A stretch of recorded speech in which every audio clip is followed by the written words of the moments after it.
I wrote this a year ago, December 1st, 2024. It's called Empty Pockets. Clock ticks. Juniper branches scratch my house. Shadows cross oak floors. Rohatsu week begins now. My pockets are full of self-portraits, old grudges, future fears, lists of what I like and loathe. I notice these, and I overlook the ticking clock, the scratching branch, and the dancing light. Remove one thing at a time. Gently set it aside. Let it go. Emptying pockets, letting go, letting be, till there's nothing left to lose but the ticking, scratching, and dancing.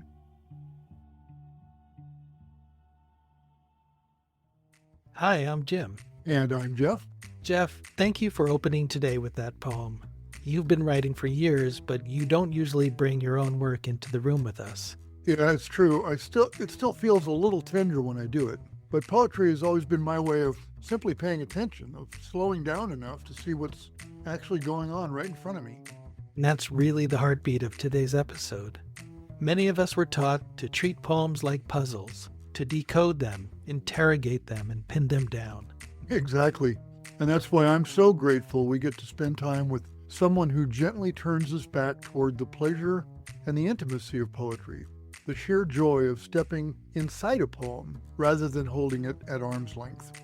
Our guest today is poet, teacher, and longtime friend of the Zen Peacemakers, John Brehm, author of Sea of Faith, Help is on the Way, and editor of The Poetry of Impermanence, Mindfulness, and Joy, along with his newest anthology, The Poetry of Grief, Gratitude, and Reverence. John has this gift. He reminds us that reading a poem can be a kind of non-dual practice, a way to dissolve the boundary between ourselves and the world, a way of entering the aliveness that's already here. In today's conversation, John invites us into what he calls the art of appreciative attention, a way of reading and maybe a way of living that's softer, more curious, and more open-hearted. And the beautiful thing is, you don't need to be a poet. You don't need to quote-unquote understand poetry. You just need willingness. So let's jump in. Here's our conversation with poet and teacher, John Brehm. The way we were taught poetry in school was largely to decipher the poem rather than to enjoy or appreciate it. And that way of reading, even though it's something we may have learned in middle school or high school, it kind of persists for us. And one way of thinking about that approach to poetry is that it's kind of puritanical. That is, it invites us to, or insists that we skip over the experience and enjoyment of the poem. We get right to work on interpreting it and analyzing it. And interpreting it and analyzing it in a rather aggressive way, where we are trying to ferret out the meaning of the poem, what it means, and demanding that the poem reveal its secrets to us. And Billy Collins has a wonderful poem about this. It's called Introduction to Poetry, and some of you may know this. It's a pretty famous poem. Introduction to Poetry. I asked them to take a poem and hold it up to the light like a color slide, or press an ear against its hide. I say, drop a mouse into the poem and watch him probe his way out, or walk inside the poem's room and feel the walls for a light switch. I want them to water ski across the surface of a poem, waving at the author's name on the shore. But all they want to do is tie the poem to a chair with a rope and torture a confession out of it. They begin beating it with a hose to find out what it really means. So that's a very playful way of making an important point about this very impatient, aggressive way of reading, this demand to know what the poem is really saying, and it arises from a fundamental mistrust of the poem and a suspicion that the poem is concealing something, it's withholding something from us. And I think it was maybe that experience even that put me on this path of really wanting to develop an alternative way of engaging with poetry, to move us far away from that way of reading, to find something that was more lively, more intimate, more heart-centered, less analytical, less interpretive, and more focused on just the sheer enjoyment and the intense experience that we can have when we enter a poem, when we cease to hold it at arm's length and look at it, study it, but actually enter the poem. In a way, you might think of it as a non-dual practice. So the boundary between us as readers and the poem as a separate object begins to dissolve, and there's this kind of aliveness and this flow that moves back and forth between our own consciousness and the consciousness that is still alive in the poem. But this rather joyless way of reading, which is unfortunately quite prominent, regards the poem as a kind of puzzle or a problem to be solved. And there's a place for analysis and interpretation, but I would say it has to be secondary in importance and secondary in sequence, so that after the poem is appreciated, enjoyed, we see where that takes us, and that may lead to some ideas, some discursive statements about the poem, some more analytical kind of thinking, but that has to be more in the background, and the more intuitive, kind of open-hearted, empathic way of reading needs to be what we bring to the poem first. This is true even when poems are about painful subjects. There can still be so much that we enjoy about a poem. Just because a poem is painful doesn't preclude us from appreciating its beauty or its power. Yeah, so it's a painful poem, but nevertheless one that we can deeply appreciate. Speaking Tree. It's by Joy Harjo. I had a beautiful dream. I was dancing with a tree. Sandra Cisneros. Some things on this earth are unspeakable. Genealogy of the broken, a shy wind threading leaves after a massacre, or the smell of coffee and no one there. Some humans say trees are not sentient beings, but they do not understand poetry, nor can they hear the singing of trees when they are fed by wind or water music, or hear their cries of anguish when they are broken and bereft. Now I am a woman longing to be a tree, planted in a moist, dark earth between sunrise and sunset. I cannot walk through all realms. I carry a yearning I cannot bear alone in the dark. What shall I do with all this heartache? The deepest rooted dream of a tree is to walk even just a little ways from the place next to the doorway to the edge of the river of life and drink. I have heard trees talking long after the sun has gone down. Imagine what it would be like to dance close together in this land of water and knowledge, to drink deep what is undrinkable.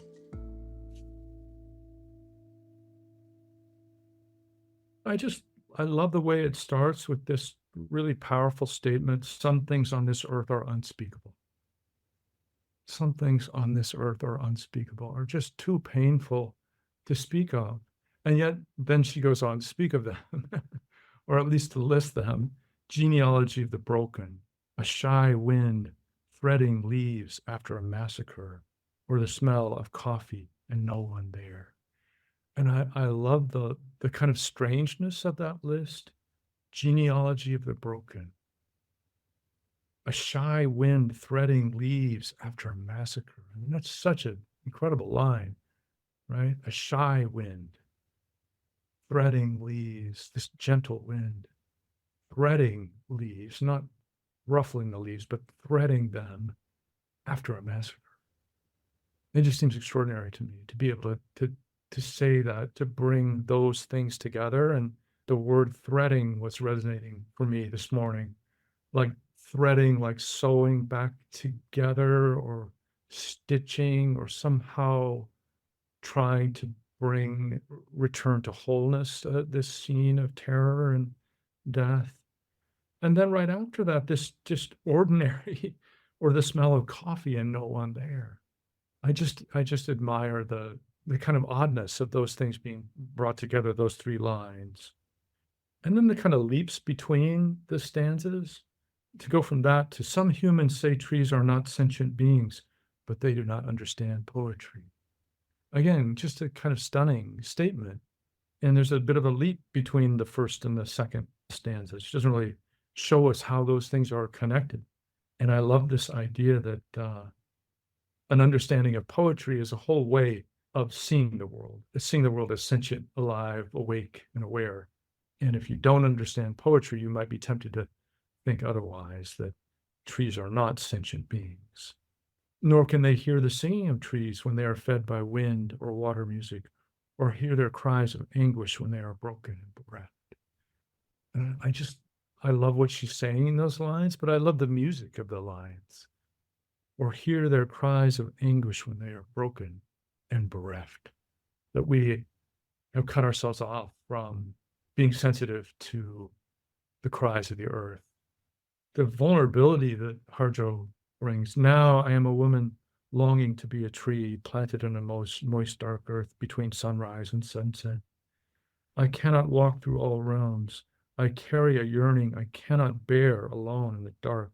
What shall I do with all this heartache? I mean, this just sense of being pushed to the limit of her pain and loneliness and longing and heartbreak.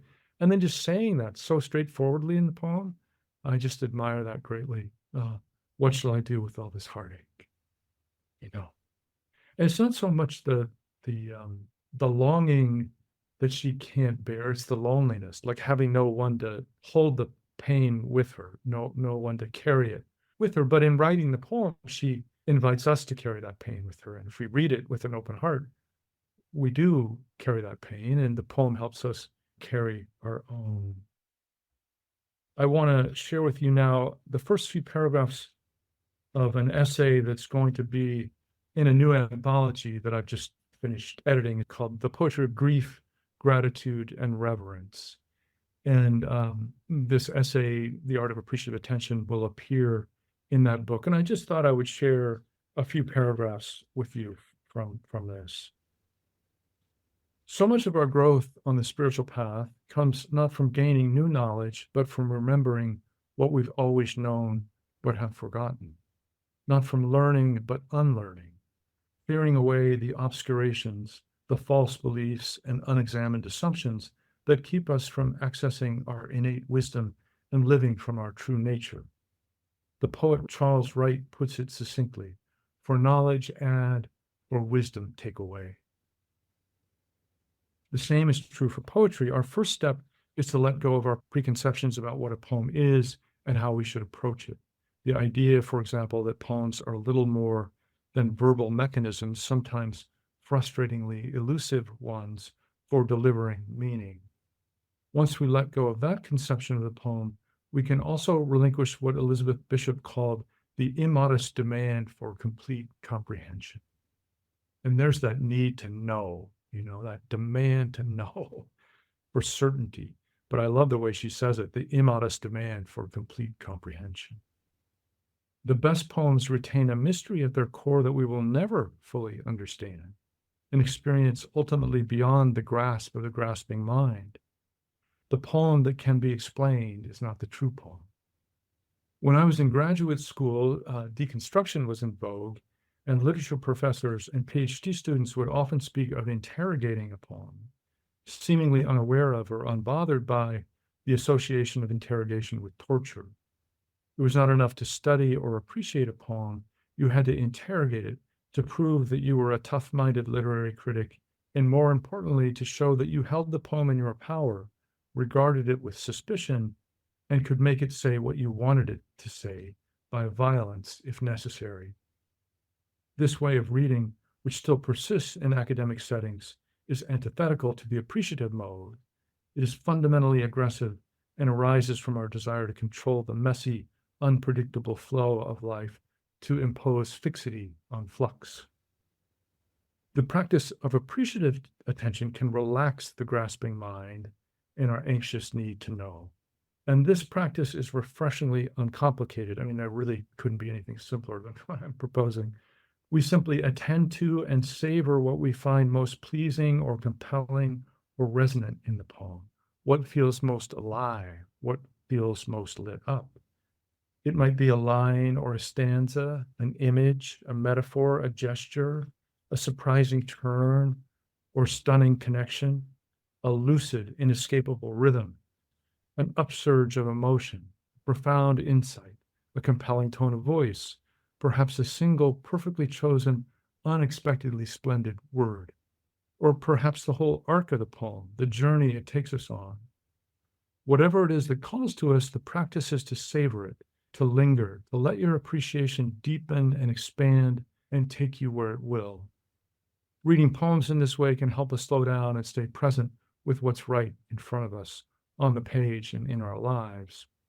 When our orientation to the poem is appreciative rather than interpretive, when we make primary what we love rather than what we understand or don't understand, the poem opens itself more fully to our gaze. And the more we see, the more the poem shows us. Just as a person will relax and come alive when they feel truly seen, poems begin to glow in the light of our appreciative attention. Ian McGilchrist in The Master and His Emissary, The Divided Brain and the Making of the Western World, suggests that we experience works of art as being more like people than things. Works of art, especially those that unfold in time, like poetry and music, possess a quality of aliveness, an organic self-coherence that is subtle, fluid, complex, and responsive to our awareness.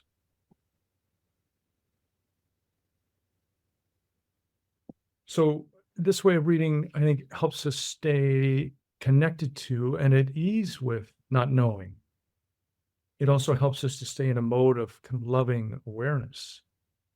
And that has profound impacts on the way we not only read poetry, but the way we move through the world. This way of looking at the world is the key to seeing things as they truly are. And when we see things as they truly are, that's another way of saying waking up.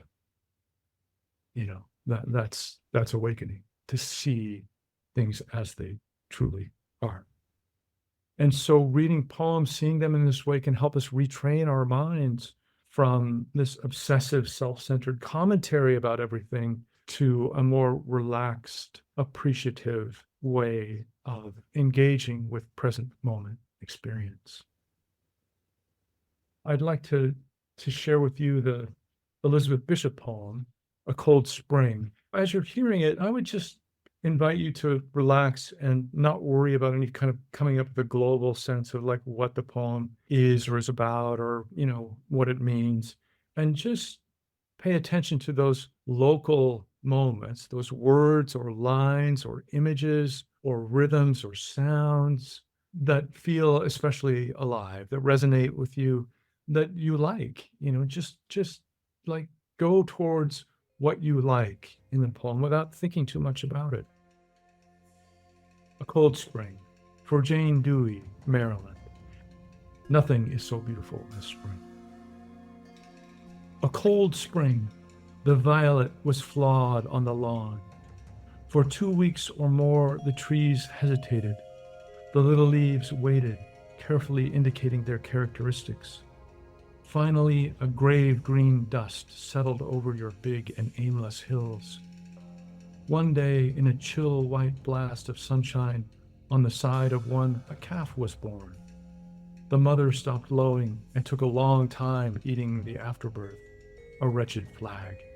But the calf got up promptly and seemed inclined to feel gay. The next day was much warmer. Greenish white dogwood infiltrated the wood, each petal burned, apparently, by a cigarette butt. And the blurred redbud stood beside it, motionless, but almost more like movement than any placeable color. 4 deer practiced leaping over your fences.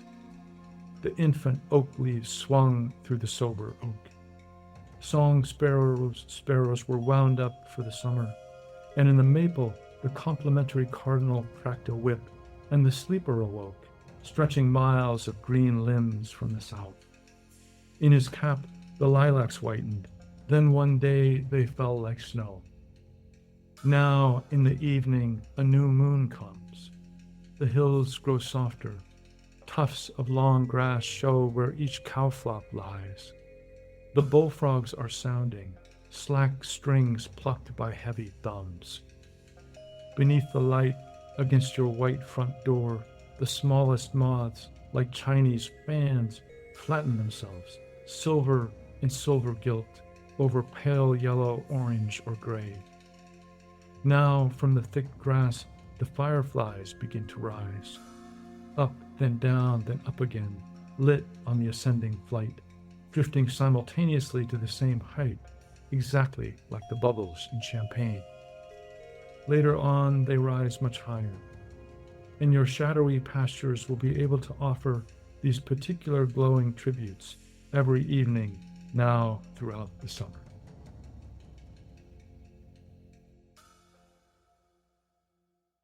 I think we're all feeling the pain and anxiety of separation really strongly right now. I mean, we always feel it to one degree or another, but I think we're also more and more longing for a sense of connection to something greater than egoic satisfactions or the material rewards that we've been told will make us happy, but clearly don't. So the topic of non-separation feels especially relevant right now. The great Advaita teacher Nisargadatta said, "See that you are not what you believe yourself to be. Fight with all the strength at your disposal against the idea that you are nameable and describable. You are not. Refuse to think of yourself in terms of this or that. You are not even a human being. You just are, a point of pure awareness, coextensive with time and space and beyond both." And the French Advaita teacher Jean Klein said, "When a work of art causes an inner resonance, the personality disappears, that is, we might say the false self disappears, the ego vanishes, and one becomes for one moment the very expression of unity." To have that deep inner resonance with the work of art that John Klein talks about, we have to first dissolve the boundary that separates us from the poem, where we hold the poem up at arm's length and we interpret it, we analyze it, we make statements about it. When we can step away from that and actually enter the poem and experience it from the inside and experience it with a sense of appreciation and mindfulness rather than interpretation and analysis, that can, I think, inspire this sense of the ego vanishing, the personality disappearing. Let's do the Rilke poem. This is from Sonnets to Orpheus. It's also in the new anthology. See the flowers. See the flowers, so faithful to earth. We know their fate because we share it. Were they to grieve for their wilting, that grief would be ours to feel. There's a lightness in things. Only we move forever burdened, pressing ourselves into everything, obsessed by weight. How strange and devouring our ways must seem to those for whom life is enough. If you could enter their dreaming and dream with them deeply, you would come back different to a different day, moving so easily from that common depth. Or maybe just stay there. They would bloom and welcome you, all those brothers and sisters tossing in the meadows, and you would be one of them.